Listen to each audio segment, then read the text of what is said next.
Good afternoon, New York, and welcome to everyone tuning in from around the world. My name is Nicholas. I'm the Executive Director of the Horological Society of New York, and it's my pleasure to welcome you here to our November meeting. As usual, let's get started with some quick announcements.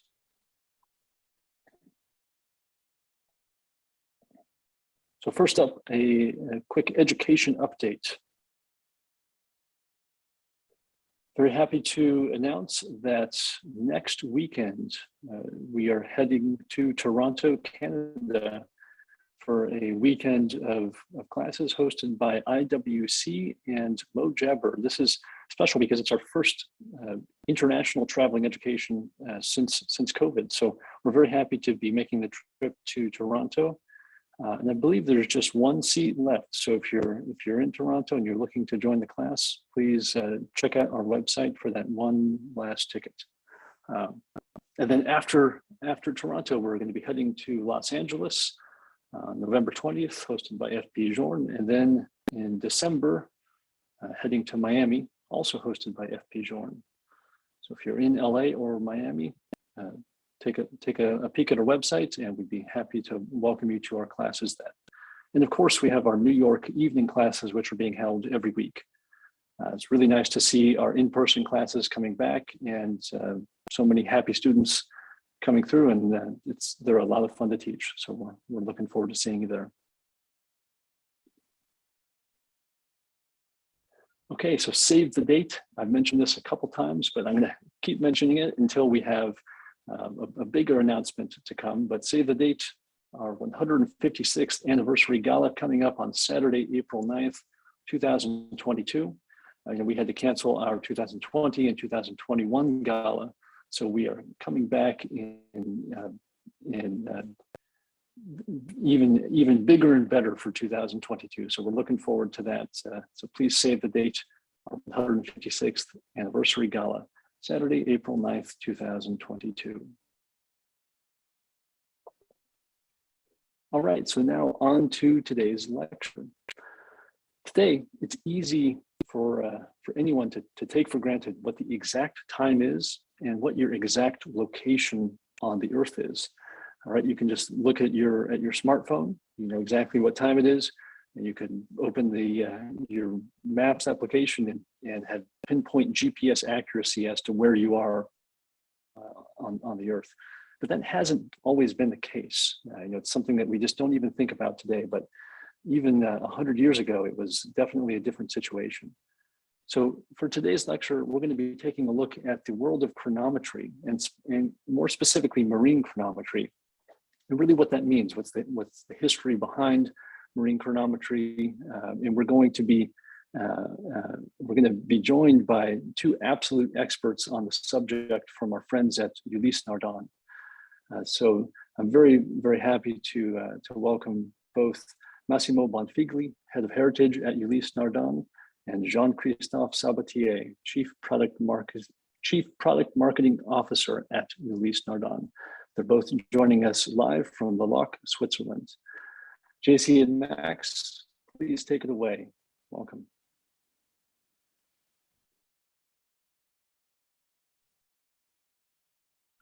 So, good afternoon, everyone. Hello, everybody.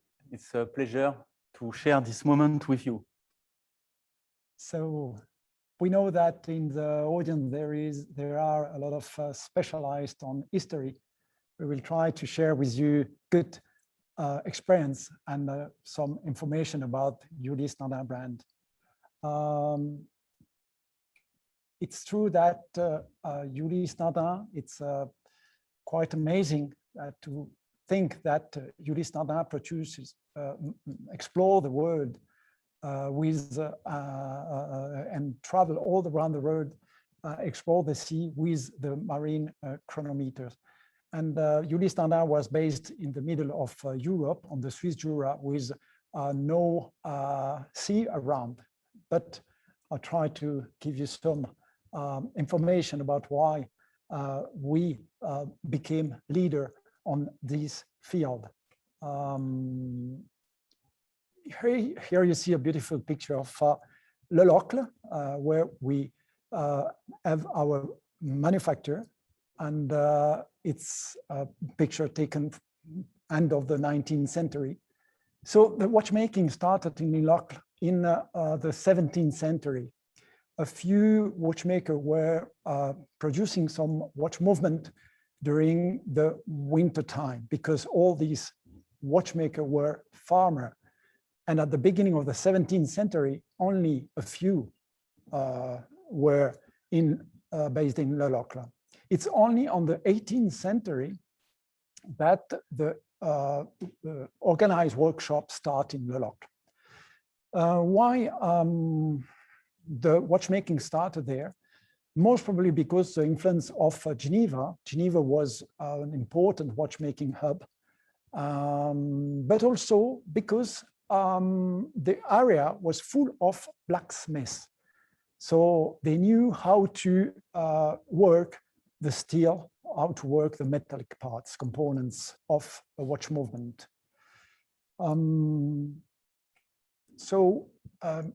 Let's go back a little bit on the history and give you some background on the chronometry.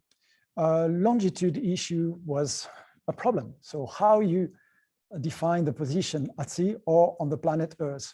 You need the latitude, north, south, and you need the longitude, east-west coordinates. To find at that time the latitude, it was quite easy. With a sextant, you measure the inclination of, for example, the sun at noon or another planets. For example, the sun at midday, you measure the inclination and you know where you are on the latitude point of view on Earth. Longitude, it's another problem, it's another issue, because planet Earth is rotating. You have, the planet Earth is doing a complete revolution on 24 hours. So you need to find the longitude precisely, a precise time base. Before the 17th century, it was a big problem. And 1/5 of the complete fleets were lost at sea because of bad positioning. So it was a big problem. And also, before the 17th centuries, a crew member had 1 in 10 chance of dying. Ships were considered lost at sea from the moment the sight of land was lost. So they were navigating almost only along the coast.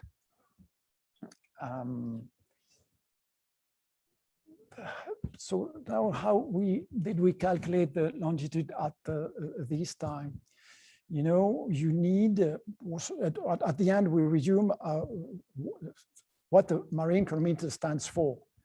It gives you the precise time at specific locations.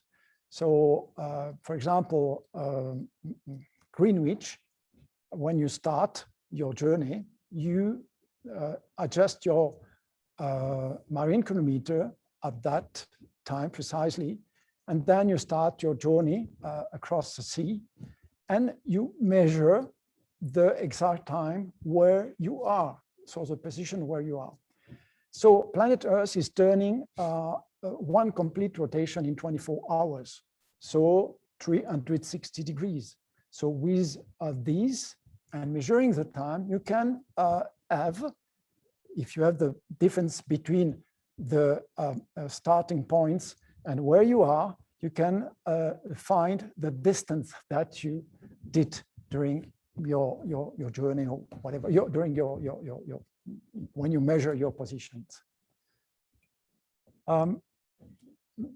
Many various solutions has been proposed by scientists, navigators, but always was in relation with the sky. But the sky was a bit complicated. Two main issues. The most precise watch at that time was a pendulum. The pendulum was difficult to use it at sea due to the waves and due also to the gravity. The gravity is changing, so impossible, useless, the pendulum.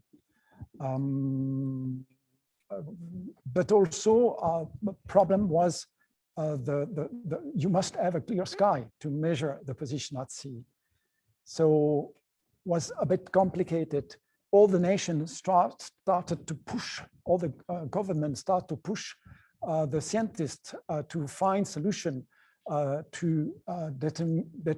the determination of the longitude. But it's mainly after a naval disaster that appears in 1707, when the Royal Navy, back from a battle, completely crashed onto Scilly Island just before England, and 2,000 sailors died during this big disaster. So after that, the British government in 1714 decided to voted Longitude Act, and this Longitude Act was important and pushed all the scientist community to develop this an instrument that for the determination of the longitude. The British government also proposed £20,000 for the man who discovered this instrument. £20,000 was an enormous amount of money. It corresponds to millions nowadays. So this pushed a lot the scientist community to work on that field. I resume the story, very resumed. It's John Harrison that finally, after a few tries, that finally invented the H4. So after a few tries, a big pocket watch that crossed the Atlantic Sea and back, and he kept the time mentioned by the Pact of Longitude. The precision mentioned on the Pact of Longitude was 120 seconds in less than 120 seconds in 42 days, so in 6 weeks. And this instrument kept a good time. So he was awarded at the end of his life, because he dedicated all his life for this instrument. The marine chronometer was an expensive technology, because only a few watchmakers can produce these timepieces, and they produce only a few per year. So at the beginning, this technology was very, very expensive, and we can say that at the beginning, the marine chronometer could cost 1/3 of the price of the entire ship. Only elite watchmaker can work on this type of instrument, and the best watchmaker makes only 2-3 chronometers per year. Was hard work, months of work. The captain, yeah, you know that the marine chronometer was the most precious tool of the captain. The captain was an unquestioned ruler on board. He was judged. He was reading the Bible. He was really the unquestioned ruler. So he had the responsibility of the marine chronometer. He had the key to wind the marine chronometer once a day. And on the upper part, the officer can see the time, but he had the responsibility. You know, the marine chronometer at that time, it was almost like the life insurance for the crew. The challenges to create this marine chronometer were in different fields. The first one maybe was that it was completely handmade with simple tools. So a lot of work to produce these marine chronometers. Another big problem that took almost 100 years to be solved was a temperature problem, because you know that a watch at 0 degrees or at 40 degrees don't work the same. And it's only at the end of the 19th century that when some alloy has been invented, less sensitive to the temperature, that this problem has been solved.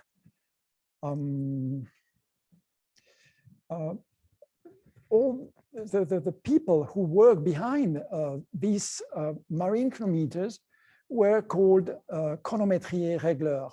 They spend all their life by adjusting the marine chronometers, and they were very famous because they were working for a brand, but always the marine chronometer had the name of the adjuster.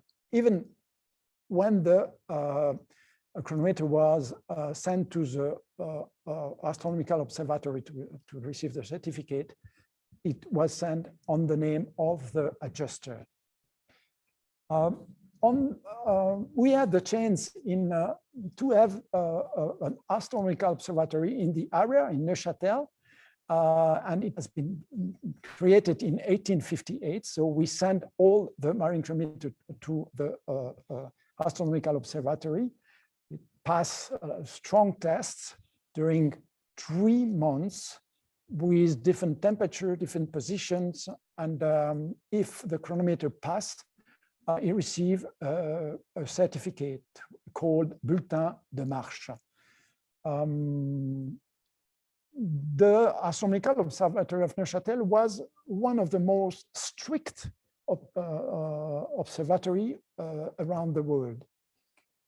When you receive the certificate, it mentioned also the deviation of the instrument. The instrument 00 does not exist. So you always have a deviation. If it's even nothing, even if it's 0.1 second per day, you have a deviation. And the certification mentioned these deviations. So the navigator could take into consideration also the deviation of the instrument. You know that the navigator took the instrument and during months they observe the instrument, how it works, and then they decide and use it on its journey.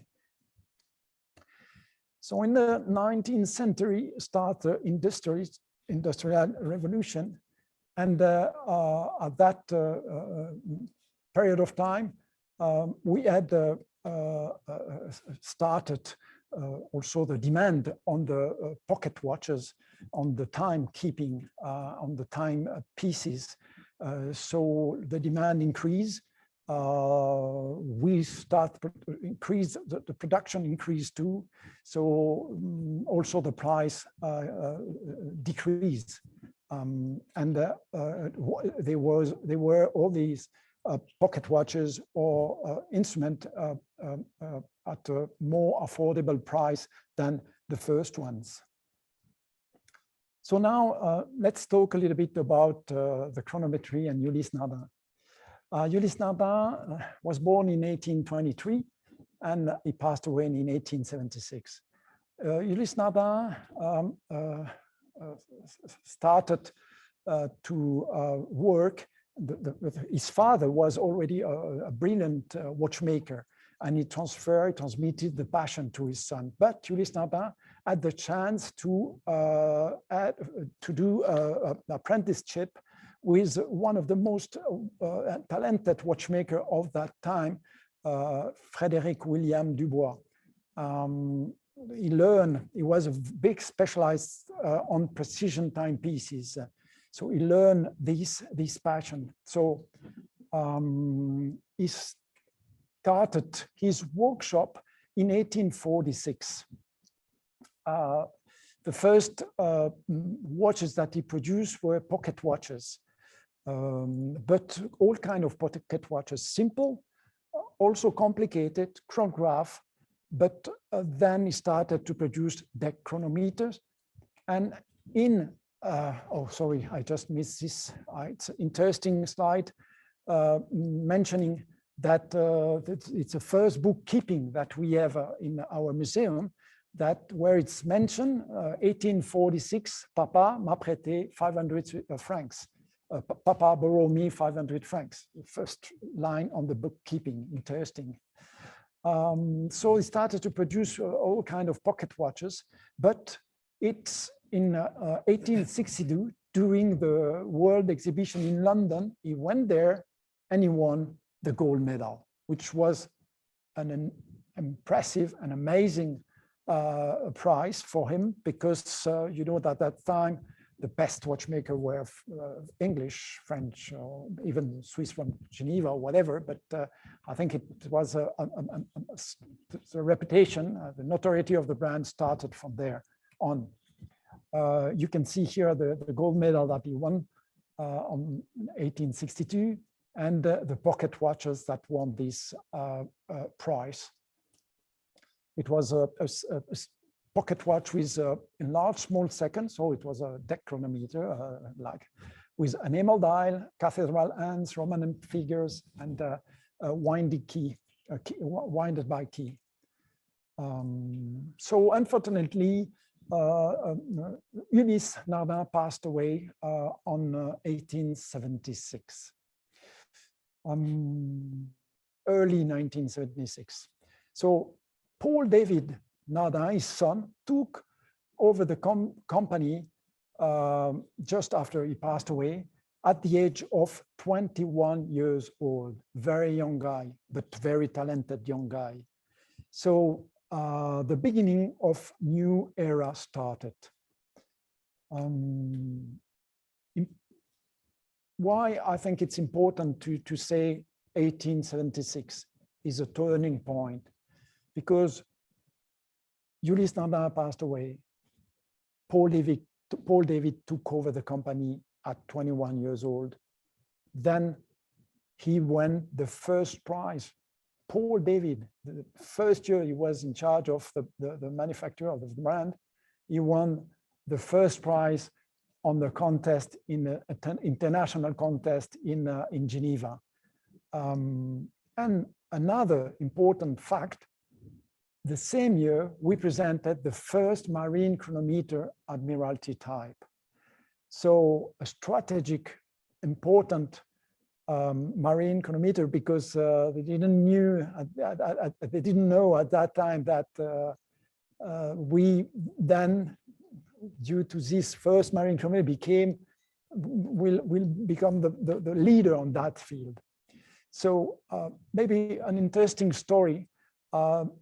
Paul David went to his father, this is the beginning of the year, and asked his father to give him 2 pocket watches, basic pocket watches, because he wanted to participate to this contest, a Geneva contest. And his father said to him, at the only condition that you never give up.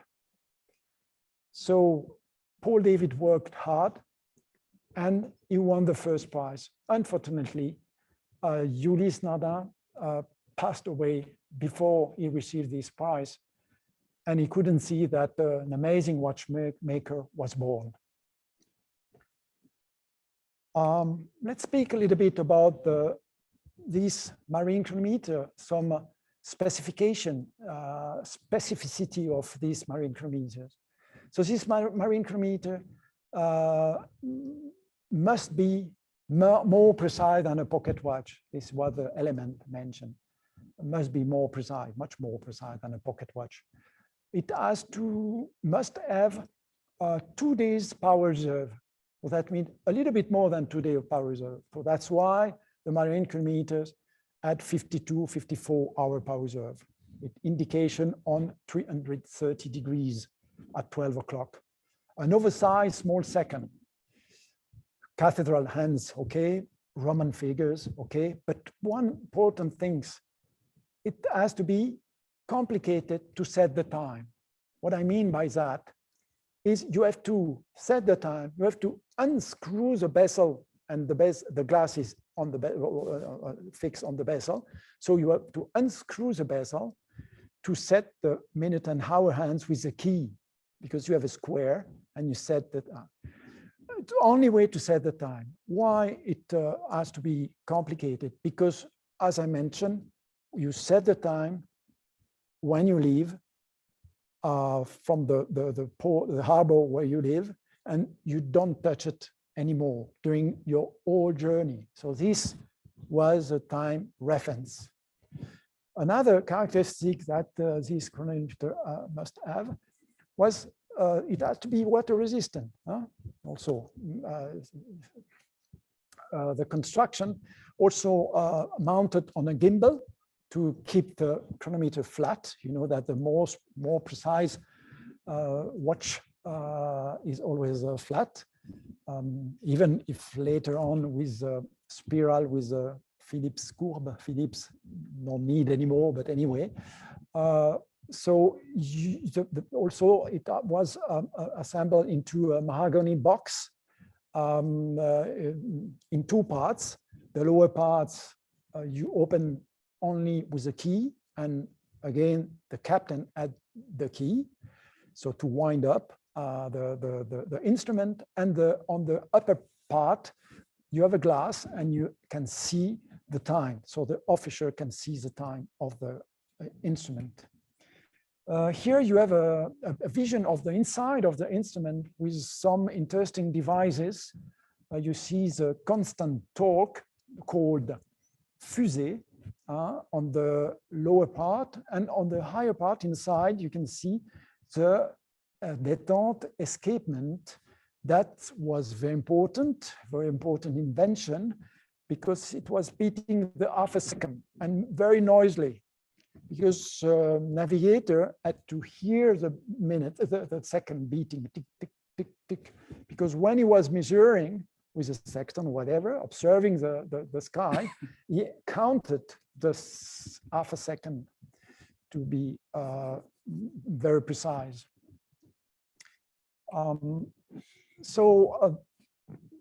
Always Paul David was passionate and tried to improve the precision of his timepieces instrument, and he made few tries with a different material.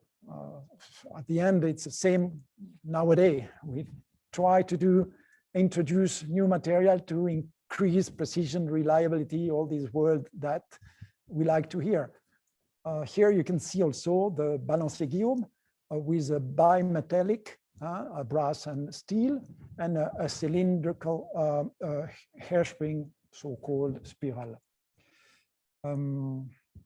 In 1889, during the exposition of Universal Exposition of Paris, when they built up the Eiffel Towers, we won the gold medal with this beautiful kind of deck chronometer, and with the engraving of Vercingétorix's Gaulish leader.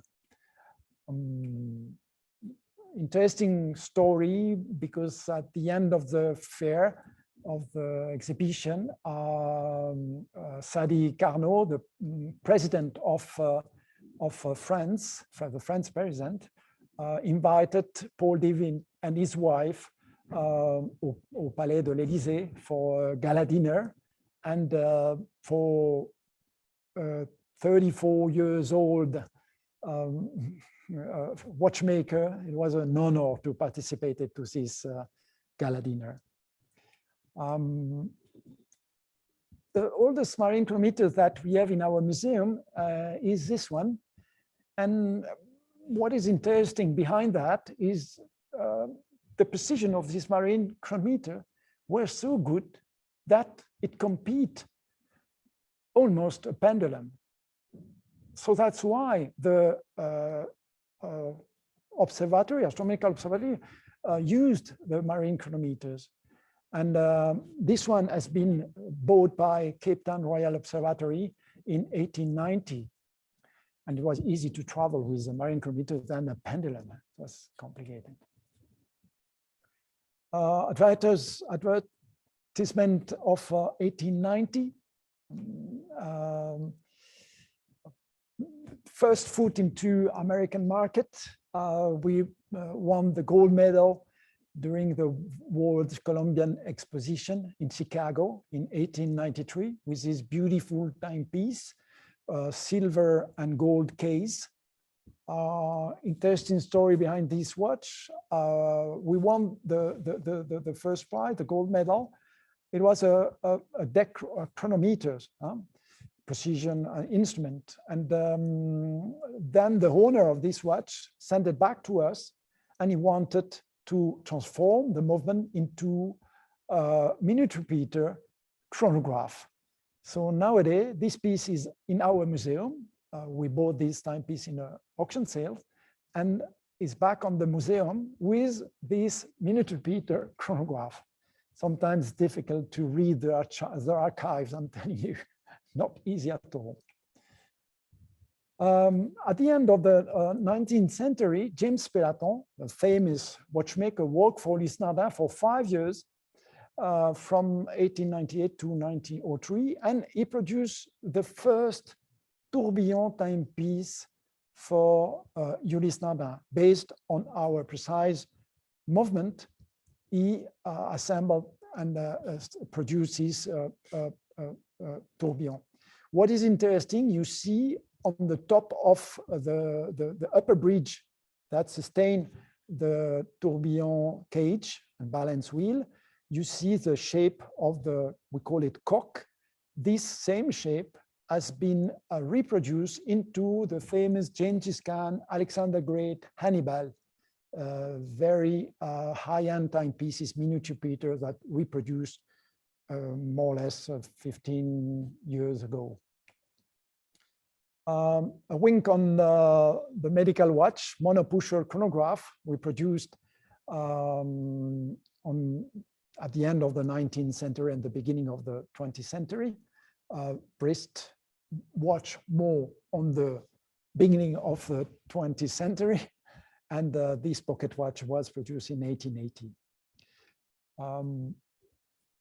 At the end of the 19th century, a very important discovery, Charles-Édouard Guillaume, that received the Prize Nobel of Physics in 1920, because he invented the invar and el-invar, less sensitive to the temperature materials. Paul David was really interested on all these material, and he collaborated immediately with Guillaume, Charles-Édouard Guillaume. And he was the first to use this balance wheel into a watch movement. And you can see here the balance wheel Guillaume, that it's a bimetallic balance wheel and with cut, and the central cylinder spiral. Interesting device that Paul David invented. He patented a few devices, always for the precision of the timepiece. You see on top of the cylindrical spiral, you see a small spring. This invention has been patented by Paul David. He called this invention isochronism spring. It improved the precision of the timepiece at the end of the power reserve. So small, also you have a beautiful view of the balance wheel. You see that these two bimetallic ring. Ulysse-Nardin, Paul David started to enlarge, expand the manufacture since 1880. So our actual manufacture is has been built up in 3 phases. The first one is where he had the first workshop at this address, Rue du Jardin 3, in 1860. Then the middle of the house has been built up in 1880, and beginning of the 20th century started with the third, the third building. We can say that at the end or beginning of the 20th century, we really became a fully integrated manufacturer. We were producing our main plates, so the ébauche in-house of all the marine chronometer and deck chronometer. Small advertisement of 1906. Interesting to mention that during the first Basel Fair, the famous Basel Fair called MUBA at that time, or in German Schweizer Mustermesse, only a few brands were exhibited there. And among these brands, there was ulysse-nardin. A few brands, Tissot, Longines, and ulysse-nardin, not so. Just to mention that at that time, the brand was a very important brand. The building was finished around 1920, and from beginning of the 20th century, we started production of the marine chronometers. And there we produced between 200 and 300 marine chronometers per year, which was an enormous, big quantity. Here you can see a workshop in 1925 where you see all these famous watch adjuster, régleur, chronométrier. On the left, the last one seated left of the central clocks, which is a ourrier, astronomical timepiece, is Henri Gerber, famous adjuster, and stand up on the left side is Auguste Ram, Georges Ram was the director of ulysse-nardin at that time. On the right side, the first one is Auguste Rosa, which was a famous chronometrier too. And you have the fourth generation of Nardin generation next to him, Ernest Nardin. So here you have the most famous UN chronometry régleur. So this adjuster with the beautiful marine chronometers with the mention, we used to mention all the gold medal that we won on the back of the timepieces. This is a UN catalog around 1925. It's just to mention that we were not producing only deck chronometer and marine chronometer. We produced also complicated timepieces like unit repeater with chronograph, with perpetual calendar, moon phase, so on. So we were producing also this type of pieces, but only on small quantities. Publicity pamphlet on around 1925. We arrived to this year that we created incredible chronograph, split second, measuring 1/10 of a second. And we participated with this chronograph to the Olympic Games of Berlin in 1936. We believe that this chronograph, and we have certain historian that mentioned that we believe that this chronograph measured the 100 meters during the Olympic Games in Berlin in 1936 when Jesse Owen won the gold medal. You can see here two two chronographs synchronized. Security reason, you have a system that press on the same time, start, stop, reset, security reason. Here you see the device because you need stability, so you don't have to move the chronograph for the precision, so they stay stable, and you activate it at that time the chronograph by electrical function. So you have a pulse. A product catalog of 1955. And in 1957, it was a geophysical year, and ulysse-nardin watches went to many expeditions around the world, and also in the North Pole, the chronograph, the chronometers, because they were appreciated, because they were precise and very reliable.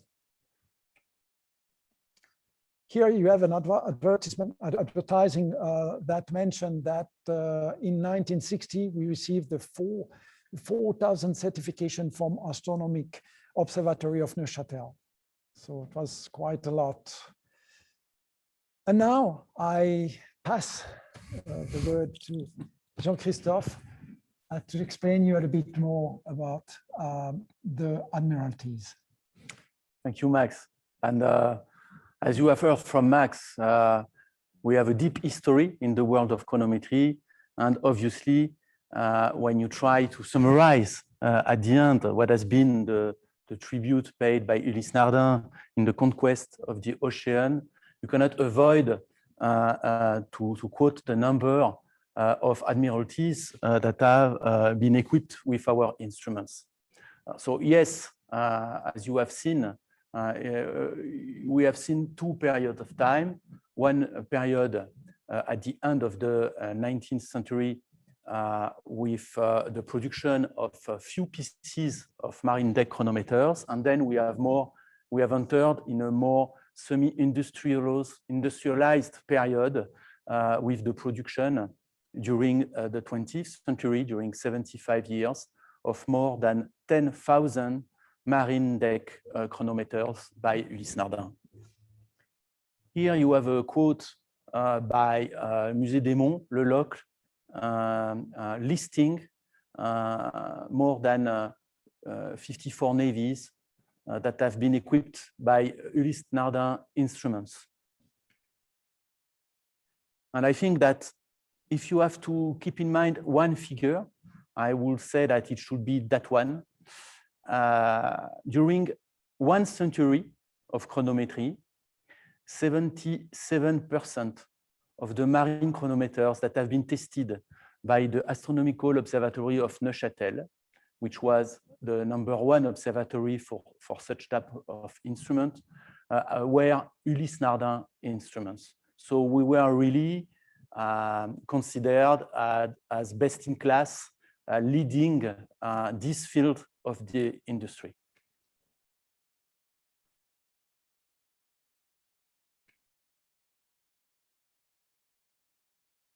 It seems that there is a problem. Yes. Okay. Heavy slide, probably. In addition to this figure, I will mention that 85% of the marine chronometers that has been 95% of the marine chronometers produced by Ulysse-Nardin received the certification from the observatory of Neuchâtel, and we were by far the #1 certified by the observatory. Of course, giving a global view of the Ulysse-Nardin leadership with the admiralties brings us to a specific relation that we had between Ulysse-Nardin and the US Navy, particularly at the beginning of the 20th century during the two World War.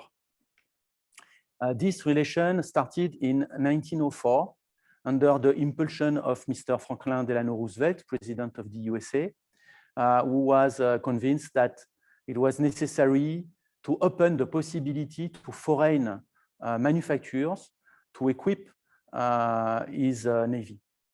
So he has organized a competition officially. This is an article of the New York Times. And the idea, of course, has been to, in collaboration with the Washington Naval Observatory, to select the best manufacturers in order to give them the approval to be supplier, official supplier for the US Navy. Ulysse-Nardin won the first prize in 1905. We have placed, if you take in ranking, not only the first piece, but also the 10 pieces that were ranked, we have placed 7 out of 10 pieces at this competition. So we became, through this competition by the Washington Naval Observatory and the US Army, official supplier. You can see here a Swiss article that is mentioning that Ulysse-Nardin has been elected by the US Navy, particularly because of the level of precision and reliability of his calibers, and mentioning the fact that this level of accuracy has been reached by the technical collaboration between Paul-David Nardin and Charles-Édouard Guillaume, the Nobel Prize of Physics. So this is one example of the pocket watches that we have produced for the US Navy. We have also produced some other pieces depending on the specificities that were required by, of course, the Admiralty. We produced some pocket watches, for example, for engineers. And these pocket watches, the one that you have just seen on the screen, have equipped many battleships, torpedo boats during the First World War, and also some battleships during the Second World War. We have recently, 3 years ago, launched a limited edition called Semper Fortis, based on the Torpilleur military, which is paying tribute to this rich heritage. And you can see here again the photo of the specific piece I have selected from the museum for you tonight, and the Semper Fortis execution on our current Marine Torpilleur collection. This limited edition, by the way, 3 years ago, has been introduced, presented at the Annapolis US Naval Academy, the Medal of Honor Convention, and it has been an honor for us to have the privilege to be quoted as a previous supplier for the US Navy at a time where marine chronometer and pocket watches, deck chronometers were absolutely key for ruling the boats.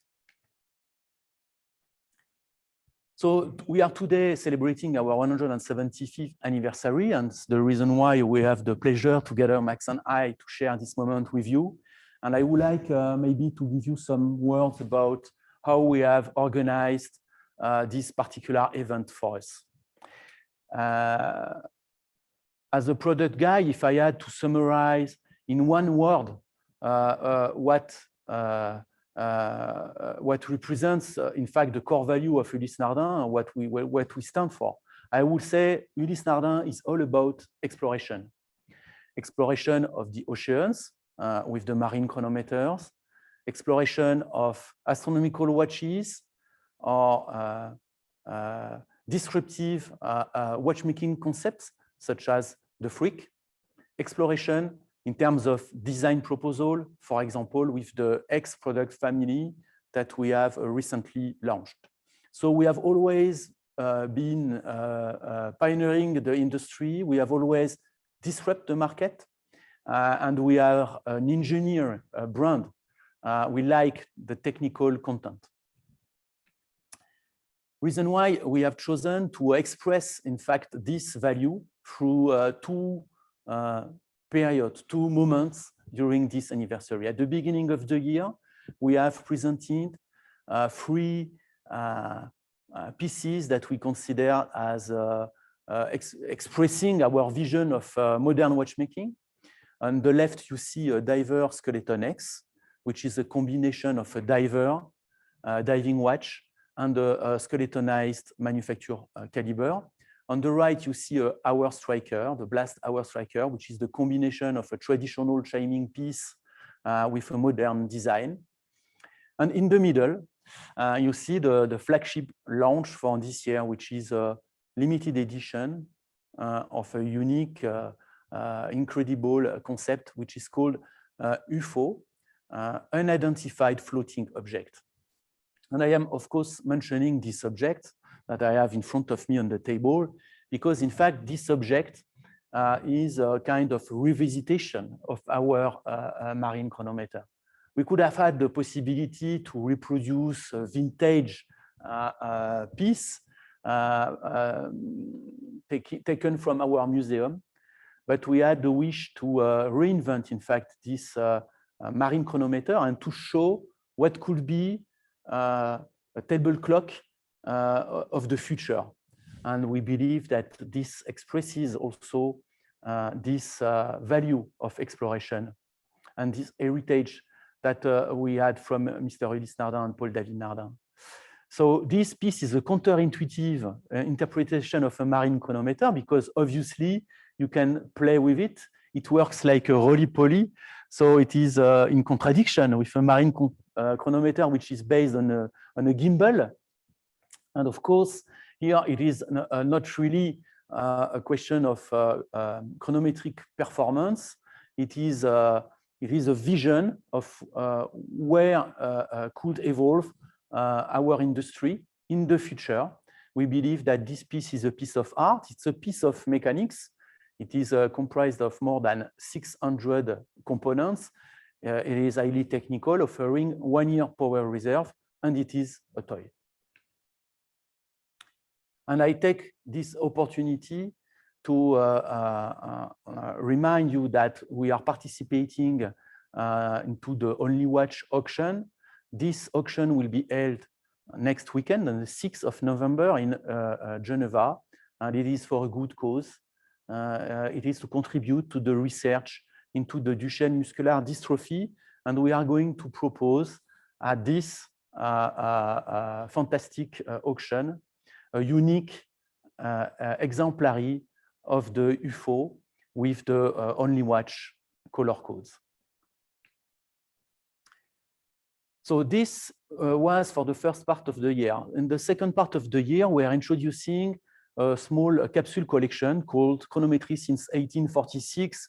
And obviously, you will see in the coming slides a stronger linkage even with our heritage. And we are going to present this collection, Max and myself. It is comprised of 7 SKUs with different variations of straps. And what I would like to say is that, again, this capsule collection is deeply anchored in our roots. The collection is made of marine torpilleur models. And I would like to remind what torpilleur stands for. It's not a marketing name. It is a name that is part of our history. Max has spoken a lot about the Amirauté format, which was the original format for the marine chronometers.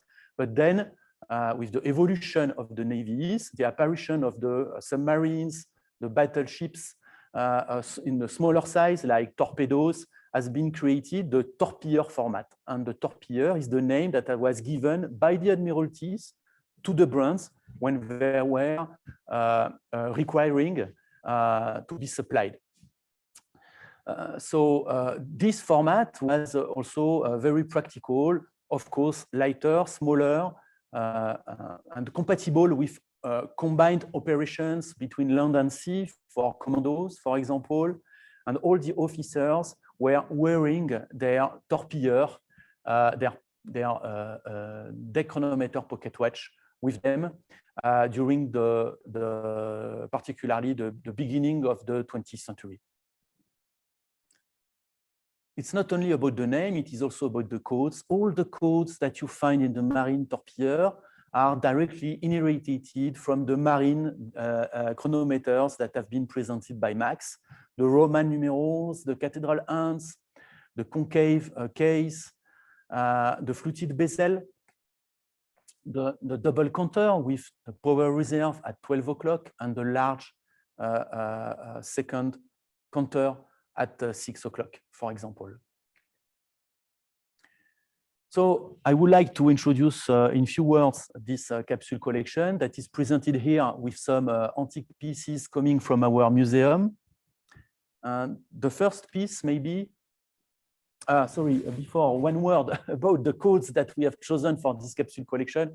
I will not present it in detail. All the products are limited edition, 175 exemplaries to 300, depending on the SKUs. And as mentioned in that slide, we have played with some very specific details that we have developed exclusively for this capsule collection in order to celebrate this anniversary. But more important, a few words about the products. So the first one is a Panda dial. It's the, let's say, the entry price, if I may say, of the capsule collection. And maybe Max, a word about the piece that you see behind. Yeah, so the pieces, as you see on the right side, is the first wrist watch that has been presented in 1996 for the 150th anniversary. It's a pure marine chronometer with enamel dial, no dates, beautiful timepiece. Limited edition to 150 timepieces in rose gold, in white gold, and in yellow gold.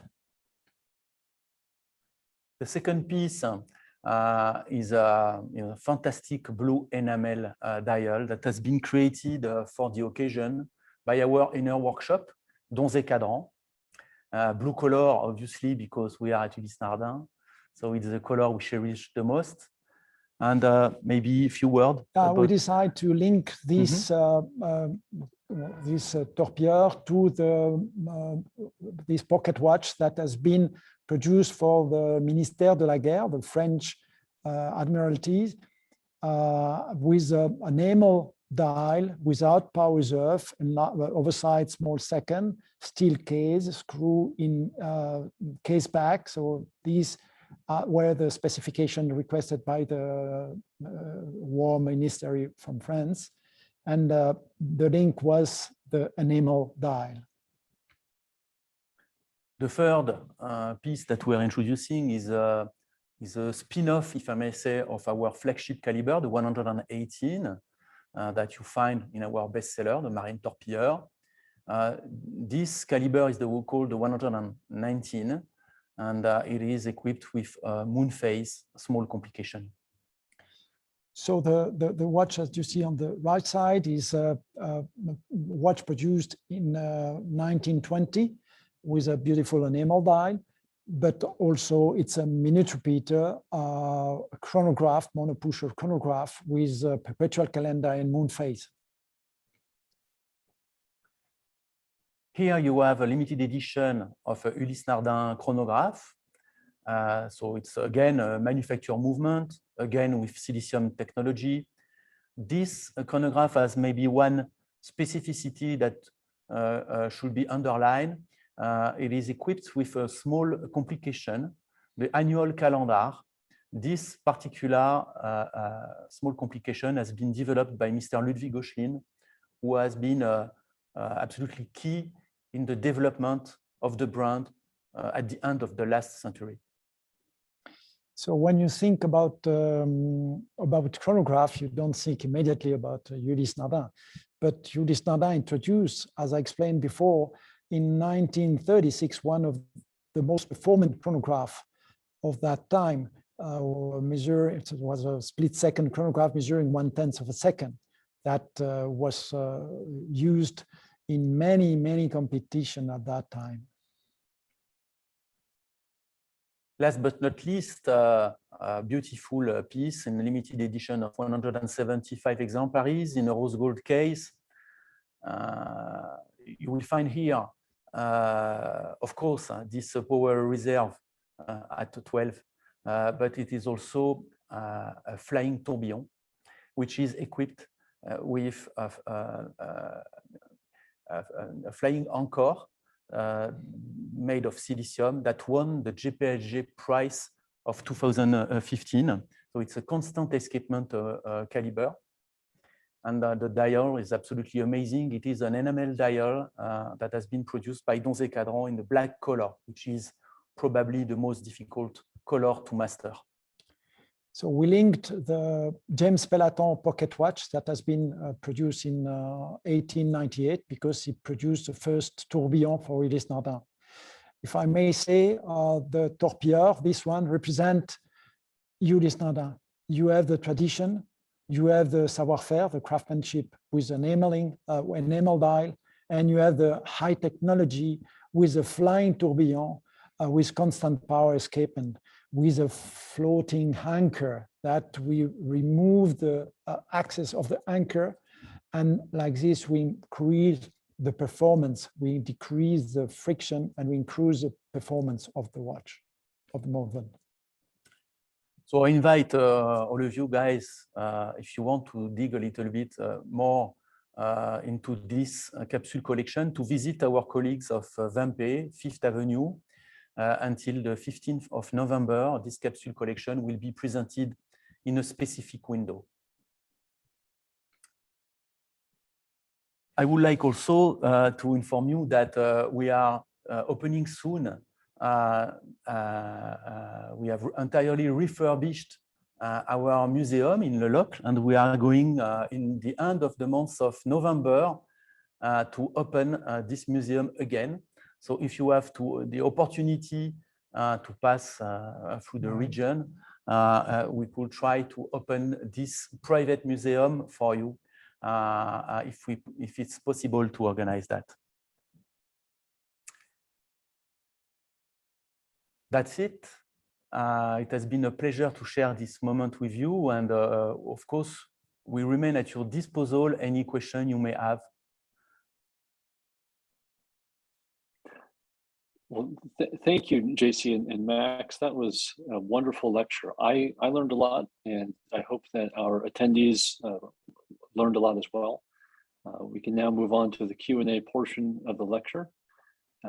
If anyone would like to ask a question, you can use the Q&A function in Zoom. So on the bottom of your screen, there's a Q&A button. You can click that and type in your question, and we'll answer the questions live.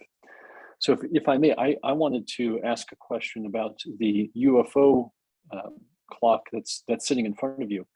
In front of you both. You mentioned that there's a 1-year power reserve for that clock. How do you achieve a 1-year power reserve in a mechanical timekeeper? So it's two things.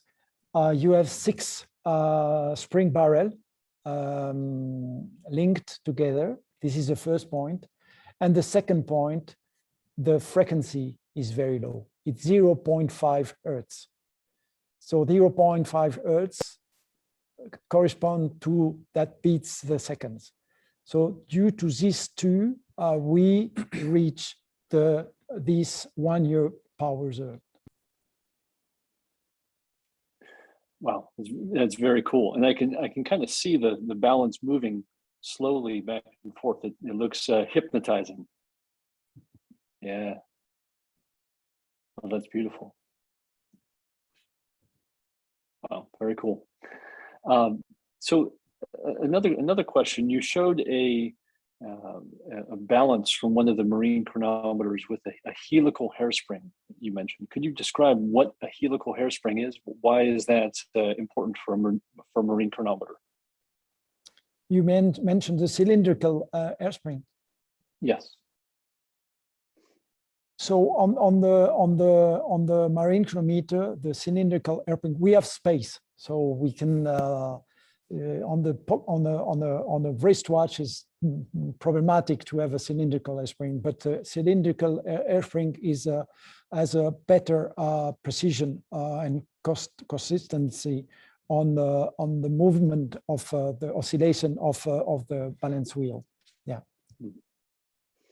Maybe in the future, maybe the style for wristwatches will will be much bigger and much thicker, and then we can fit a I would love, cylindrical hairspring. I would love to have a wristwatch with a fusée and a cylindrical hairspring. That would be interesting. It'd be incredible. Yeah. Okay, moving on. You were also discussing John Harrison, and when he was developing his first marine chronometer. Did he have any competition? Were there other people that were competing against him, maybe in England or in other countries, that were racing to find the answer to this technical problem? Yeah, I think also the French people, the French watchmaker was also pushing the scientists to the French government, pushing the scientists to develop these these fine solutions for these problems. And but there was also other watchmaker. John Harrison took a lot of invention also from different parts, and he put it together, and he was very good to assemble all these inventions. So many others, big story around John Harrison. And at the end, yes, it was him that received the prize, but he had to wait a long time before he received the prize almost at the end of his life. And we don't know, I'm not sure that he received the £20,000. Wow. There is a very interesting book to read about this story, which is called Longitude. There is also a movie, and it has been really an incredible adventure. And I think that John Harrison worked more than 40 years in order to solve this. Oh yeah, definitely. Dedicated almost all his life to this. Yeah, I think it was a carpenter in the end. It was not part of the high society, so that's why also another problem to receive the prize. So it was a bit tricky. Okay. Looking at more questions coming in, we have a question from Neil Kirby. Neil asks, does ulysse-nardin have any remaining family members involved? Directly involved in the business, the answer is no. No. But there are around the world, in Switzerland, direct descendant, yeah, definitely. And not only in Switzerland, for example. Interesting story. It's a funny story. We have launched, it was 3 years ago, the classic Hour Striker Phantom. It has been a revisitation, a technical revisitation of our Hour Striker mechanism with an improvement. And this launch has been the result of a collaboration between ulysse-nardin and the Maison de Vialet. And de Vialet is really a leading brand for high technical sound systems. And the artistic director of the Maison de Vialet is a direct descendant of the Nardin family, and his name is Emmanuel Nardin. So we have worked together in this incredible development. So he's not part of the Maison, but he's a descendant. Very cool. Okay, let's see what other questions are coming in. Thomas Mitchell asks, what watches are you wearing? Are we wearing? Wearing. Yes. Are you wearing now? I'm wearing a simple diver, the diver with a caliber 118, 300-meter water resistant with dome glass, concave bezel, titanium case, blah, blah, blah. Transparent case back. So for diving piece, 300-meter see-through case back, we want to that the people see our beautiful movement. And in addition, what I want to mention, the caliber 118, let's go for it. The caliber 118 is one of the most reliable movement that we ever produced. We have inside of this movement the diamond seal technology, which is also interesting and quite unique. It's a silicium covered with diamond on the escapement. So anchor and escapement wheel. Where you have the impact, you have diamond. So the message is quite interesting. And on my side, I have two watches to wear. I own a Freakex. And for this lecture, I have chosen a classic perpetual calendar. I really love this piece. It's very simple design-wise, but the content is just amazing. It's a perpetual calendar that has been developed by Mr. Ludwig Oechlin, probably one of the best, considered as one of the best of the market. You can set in both ways very easily. And I love to wear that piece because it is really emblematic, in fact, of the technical know-how and passion that we have inside ulysse-nardin. Yeah, because Ludwig Oechlin concept was always simplicity is complexity. And you also always develop product, not always, but most of the time, always thinking about the user. It has to be user friendly. So it has to be easy to adjust, easy, simplify, no pusher, no corrector, everything adjusted by the crown, backward, forward, so easy to adjust. So this perpetual calendar was really a huge success for the brands. Well, I like that you both mentioned two particular technologies from the brand, the perpetual calendar mechanism and the diamond seal silicon technology. Both of those topics could be their own complete lectures in the future. So maybe yes. in the coming years we can come back and have another lecture on those technologies. Definitely. So I've got a question for you. You were talking about on board these ships where they would have the marine chronometer, that the captain was the ultimate authority. Who was it that was actually winding the marine chronometer? Because I think that would be a very important job to do. You don't want to disturb anything. You don't want to break anything. Was the captain winding the marine chronometers, or was there a person who was their entire job was to care for the chronometer? So normally it was the captain responsibility. So he had the key, but you don't know, maybe an officer could also be charged for that. But yes, well, but it was very important to wind up once a day, because you know that the precision of a timepiece, even if you have the fusée, the constant torque, it's important that the winding system remain most constant as possible. So you really have to wind up once a day. By the way, if you see the pocket watches that we have presented and produced for the US Navy, you have on the power reserve disk 24. So it was the middle of the power reserve alarm. Doot, doot, doot. You have to wind up your timepiece 24. You don't have lower than 24 hours power reserve. It's just to guarantee a better precision on the instrument. Maybe to complete Max's answer, I would say that at the beginning, it was clearly the captain who had the key, and even the marine chronometer was located in the captain's cabin.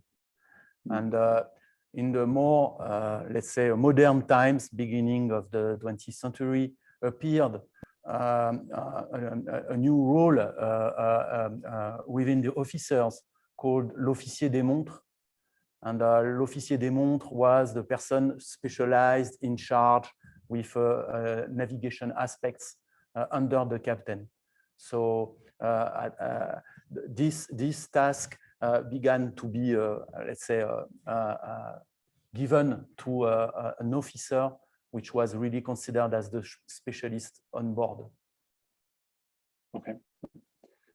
Yeah, I would not want to make a wrong move when winding or setting the time on one of those, because it's everyone's life on the ship could depend on it. So it's a very yeah.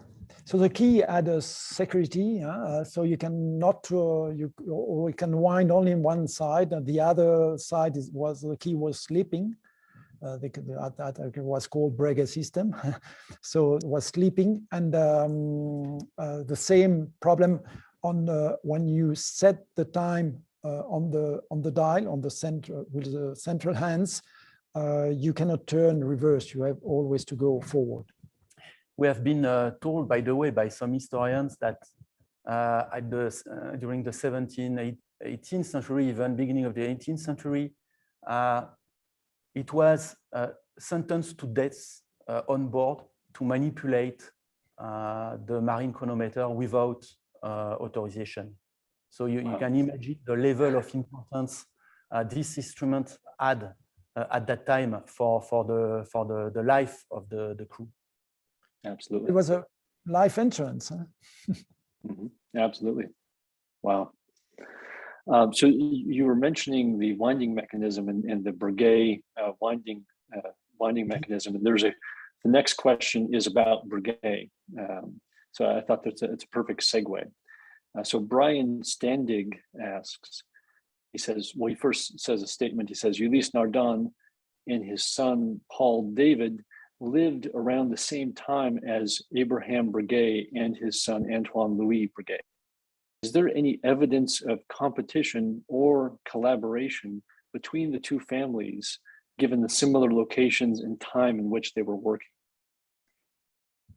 I think competition for sure. This for sure, as usual. It's always the same. And collaboration, I don't know, but maybe because they were exchanging a lot of different information between all the famous watchmakers.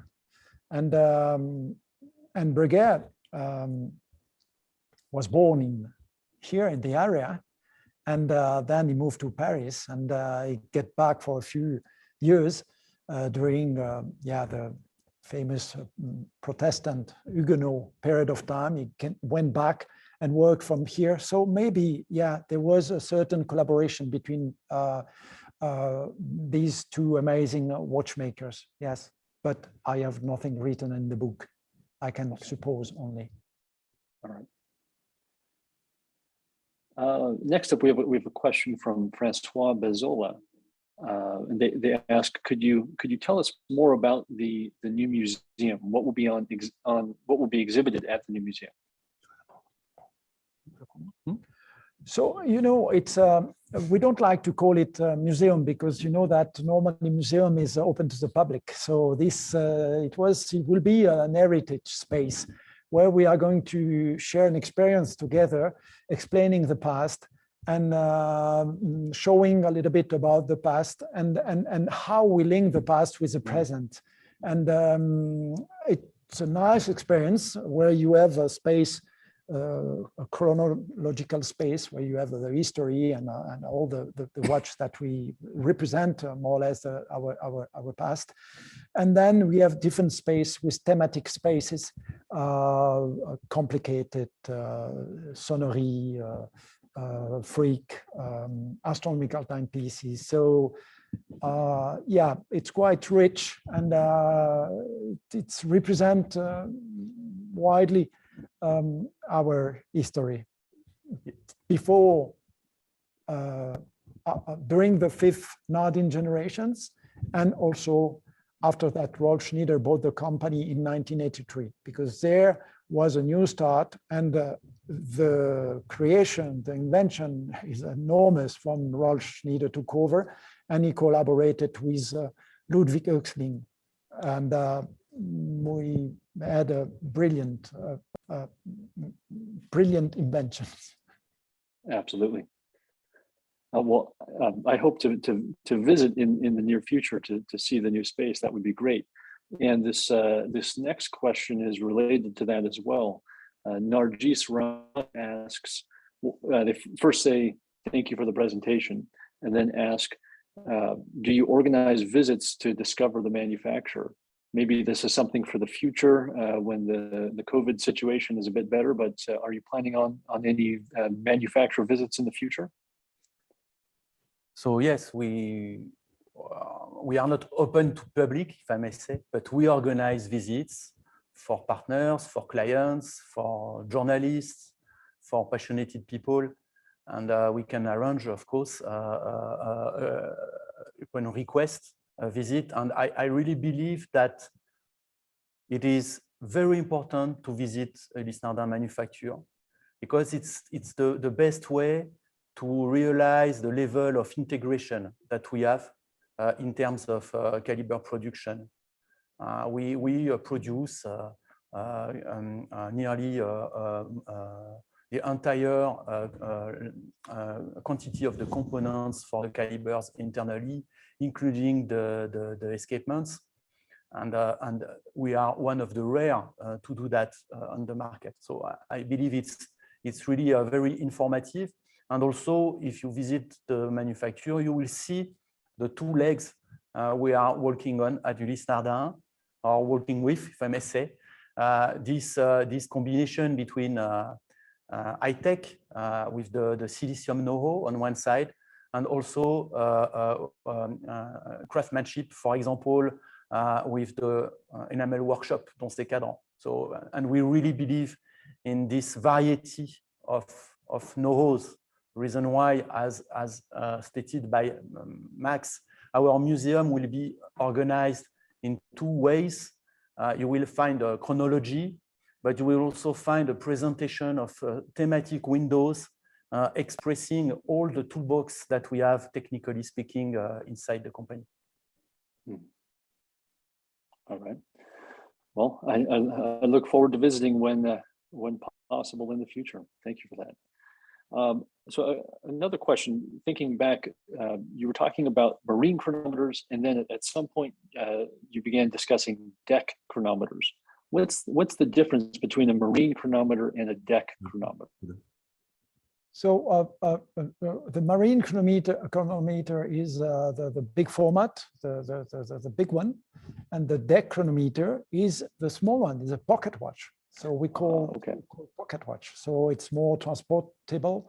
It's on the deck of a boat, and the marine chronometer remain, as said by Jean-Christophe, on the captain cabin, and the officer maybe have a deck chronometer and adjust his deck chronometer based on the marine chronometer, because the marine chronometer was more precise than a deck chronometer. This is for sure. Marine chronometer is moving again. Movement is not good for precision. So precision, the instrument has to mean as stable as possible. Like this, you really have a certain consistency on the precision. Okay. Thank you for that. Let's. I think we got time for maybe two more questions here. We've got a question from Gary Milovets, and he asks, relative to today, how much variance, plus or minus in seconds, would a marine chronometer of the 1800s have? So how do they compare to watches today? Oh, so it's a interesting and difficult question, because you know, at that time, I'm talking about beginning of the 20th century, watchmakers spend months or days at least on adjusting a single marine chronometers. The watch was stable, and the precision of this instrument was 0.1, 0.2 seconds per day. So amazing. Nowadays, if you compare on the wristwatch, the watch is moving around, is receiving shocks, accelerating the balance wheel, slowing down the balance wheel. And among that, we warranty our caliber 118 that received the cost certificate -4 + 6 seconds per day. Plus 6 seconds per day. On a day, you have 84,000 seconds, okay? 6 seconds. Could you imagine the precision of the watch? Some people sometimes just get crazy on the precision. It has to be really cost certificate and so on. Could you imagine 84,000 seconds and 6 second deviations per day? It's an amazing precision. Well, that's absolutely incredible. Well, for the last question, this is a question from, I think, 4 or 5 people are asking the same question all at once. And I think it's a perfect way that we can conclude our lecture. Many people are asking if you could make the UFO clock wobble once more. Do it. Dans ce sens, hein? Dans ce sens, comme c'est la voix, dans ce sens. Comme ça. Non, dans ce Non, sens. comme ça. Voilà. Wow. So it has, yeah, you can move it because it's on the, yeah. So it's, you have inside here, it's an aluminum base, and inside you have a heavy material, it's tungsten. Mm-hmm. It's 7 kilo tungsten to keep it bouncing back. The glass here is blown by a small artisan in Neuchâtel area that it got crazy because, you know, normally it's blowing glasses with the precision more or less. Here you must be very precise to connect this. So in addition, this has 3 time zones that you can adjust it individually, and you wind the instrument with a key, and 40 turns, you have 1 year power reserve. 40 turns. It's amazing. That's absolutely incredible. It's just so fun to watch, so mesmerizing to watch the wobble of the UFO. That was the purpose, I think. You know that I like the history. I like all that. And when Jean-Christophe present me this UFO, I said, are you crazy? The concept, yes. Are you crazy? For the 175th anniversary, you have to have the marine chronometer is our heritage. So you have to do like this. And then I slept on this information.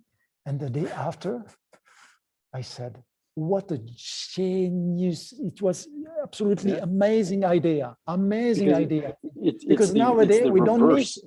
Yes. It's a reverse. Nowadays, we don't need any more precision. Precision is everywhere. We need fun. We need an architectural structure. We need this type of instrument that just, you know, when you have this on your table and you push and you crush, it's just, you smile. You said, okay, what an amazing thing. So this is an amazing, amazing toys. Well, I want to thank you both for this incredible lecture. I had a lot of fun. I'm smiling now just watching the UFO wobble, and I learned a lot as well. So I really appreciate you both taking the time and staying up late with us to join us during the day here in New York. So thank you very much. Our pleasure. Thank you very much, Nicolas. Thank you very much. Well, thank you, JC. Thank you, Max, and thank you to everyone who tuned in and asked questions. And see you next month at the December lecture. Bye. Bye-bye. Thank you very much. Bye.